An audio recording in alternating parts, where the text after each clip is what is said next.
Okay, I missed the beginning of it. I just happened to pull up to a stop sign here in town, or a railroad stop here in town, and I saw this military train go by, and I thought you might like to watch it.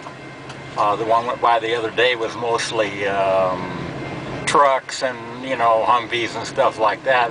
This is kind of good. It's got tanks and everything. I am sure they're going to Guernsey, Wyoming, for their annual training.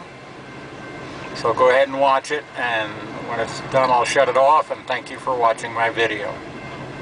Oh, just in case, this was taken on May 29th, 1918, day after Memorial Day.